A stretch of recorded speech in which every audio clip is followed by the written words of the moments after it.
महाराष्ट्रात प्रस्तावित असणारे प्रकल्प गुजरातला जाणं ही आता काही नवी बाब राहिलेली नाही। 2023 या वर्षासोबत आणखी एक प्रकल्पाला देखील निरोप देण्याची वेळ महाराष्ट्रावर येणार असल्याची चर्चा आहे। आम्ही बोलतोय सिंधुदुर्गात प्रस्तावित असणाऱ्या पाणबुडी प्रकल्पाविषयी। या प्रकल्पाचं नेमकं काय होतंय पाहूया याविषयीचा हा स्पेशल रिपोर्ट। तुम्ही महाराष्ट्र का लुटताय? आमच्या मराठी तरुणांच्या तोंडचा रोजगाराचा घास तुम्ही का खेचून घेताय? या राष्ट्राचे प्रधानमंत्री असं म्हणतात, आधी गुजरातचा विकास मग देशाचा विकास। महाराष्ट्रातला तरुण हा भीक मागत रस्त्यावर फिरेल, हे दिवस महाराष्ट्राला येतील। आरोप प्रत्यारोपांच्या या लाटा उसळण्यामागचं कारण आहे सिंधुदुर्गातील पाणबुडी प्रकल्प। आशिया खंडातील पहिला पाणबुडी प्रकल्प वेंगुर्लेमध्ये निवती रॉक या ठिकाणी समुद्रात प्रस्तावित आहे। पर्यटनाच्या दृष्टीनं माइलस्टोन ठरणारा हा प्रकल्प गुजरातला जाणार असल्याचा आरोप होतोय। गुजरात सरकार द्वारकेच्या समुद्रात असाच पाणबुडी प्रकल्प राबवत आहे। जानेवारीत वायब्रंट गुजरात समिटमध्ये याची अधिकृत घोषणा होणार आहे। मी काल म्हणालो माझ्या भाषणामध्ये, त्यापेक्षा गुजरातला तुम्ही सोन्यानं मडवा ना, एकदा सगळं सोनं घ्या आणि अख्ख्या गुजरातला सोन्यानं मडवा आणि द्वारका करा, त्याचे आम्हाला काही म्हणणं नाही। पण त्यासाठी तुम्ही महाराष्ट्र का लुटताय? आमच्या मराठी तरुणांच्या तोंडचा रोजगाराचा घास तुम्ही का खेचून घेताय? आतापर्यंत या मुंबई आणि महाराष्ट्रानं, या पुण्यानं उद्योगाच्या माध्यमातून अख्ख्या देशाचं पोट भरलेलं आहे। अख्खा देश इकडे आहे, पण त्यांना हे पाहवत नाही। नरेंद्र मोदी देशाचे प्रधानमंत्री, या राष्ट्राचे प्रधानमंत्री असं म्हणतात की आधी गुजरातचा विकास मग देशाचा विकास। कोणत्याही देशाच्या प्रधानमंत्र्यांना अशा प्रकारची भाषा एका राज्याविषयी केली नव्हती। पुन्हा एक प्रकल्प जन्मभूमि को लेकर जो निर्देश दिए गए हैं मुंबई को दिवाली मनाई जाने की आपने। हाँ बिल्कुल, सभी लोगों को खुशी है, करोड़ों राम भक्तों का सपना है।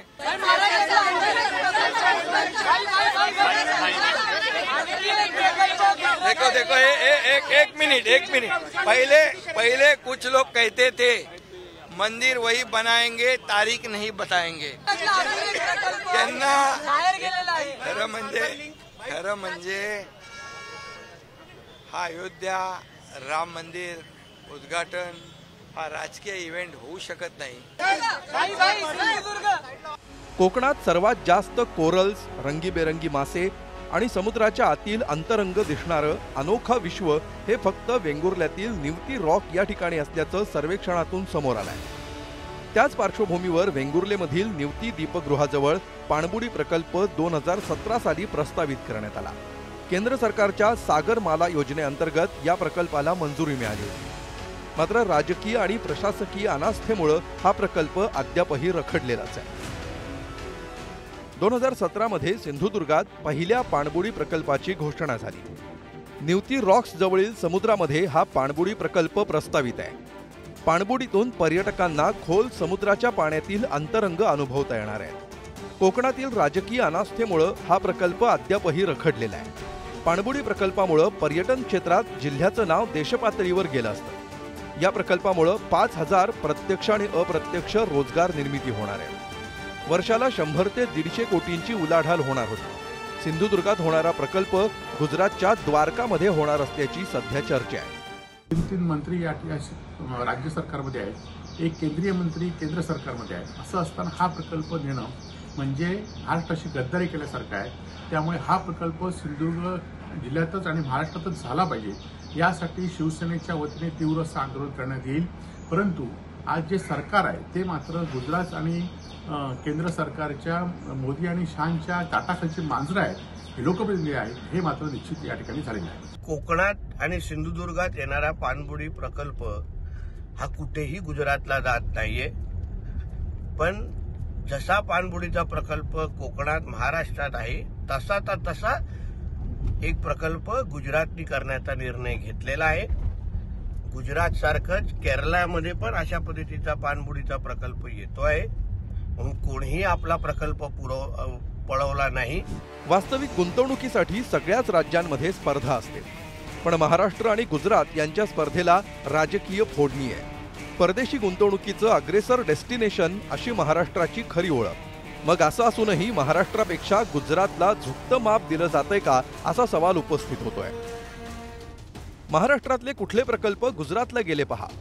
वेदांता फॉक्सकॉनचा सेमीकंडक्टर्सचा 1,54,000 कोटींचा प्रकल्प, टाटा एअरबसचा 21,935 कोटींचा प्रोजेक्ट, मुंबईत होणारं आंतरराष्ट्रीय वित्तीय सेवा केंद्राचं मुख्यालय गांधीनगरमध्ये, पालघरमध्ये प्रस्तावित असलेली NSG आणि नॅशनल मरीन पोलीस अकादमी गुजरातच्या द्वारकेत, रायगडमध्ये प्रस्तावित असलेला औषध निर्मितीचा बल्क ड्रग पार्क आणि मुंबईच्या धर्तीवरती सुरतमध्ये सर्वात मोठं डायमंड बोर्स.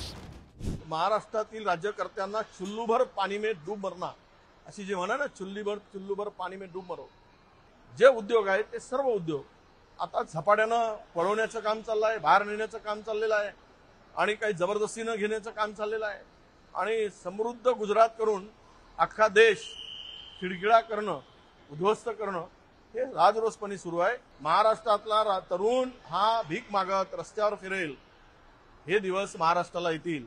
त्यांच्या हातात काही देता आलं नाही, फक्त मात्र चांगलीवाली कटोरी द्या आणि त्यांना रस्त्यावर भीक मागत ठेवा. ही परिस्थिती राज्यात आणण्याचं काम सुरू झालं. 2018 मी स्वतः अर्थ राज्यमंत्री असताना हा प्रकल्प दिलेला आहे. तो महाराष्ट्र राज्याचा प्रकल्प आहे. कोणीही तो महाराष्ट्राच्या बाहेर घेऊन जाऊ शकत नाही. दुर्दैवाने 2019 महाराष्ट्राला असे एक पर्यटन मंत्री मिळाले की ज्यांना पर्यटन म्हणजे काय ते माहिती नाही आणि त्यांच्या काळामध्ये हा प्रकल्प रखडला. आता सिंधुदुर्गातील प्रकल्प गुजरात सरकारनं हाती घेतला असून महाराष्ट्राची पाणबुडी गुजरातमध्ये प्रगटण्याची चिन्ह दिसू लागली आहे. त्यातच आता लोकसभेसह विधानसभेच्या निवडणुका जवळ आल्या. अशा वेळेस गुंतवणूक आणि अस्मिता या दोन्हींवरून मोठा राजकीय संघर्ष नजीकच्या काळात होणार हे नक्की. तेव्हा सगळे वर्तमानातले आणि भूतकाळातले वाद पुन्हा चर्चेत येण्याची शक्यता आहे. मात्र या वादात गुजरातच्या स्वप्नांमध्येच धन्यता मानायची वेळ मराठी माणसांवर येऊ नये हीच अपेक्षा. विकास गावकरसह सूरज बोरावके, पुढारी.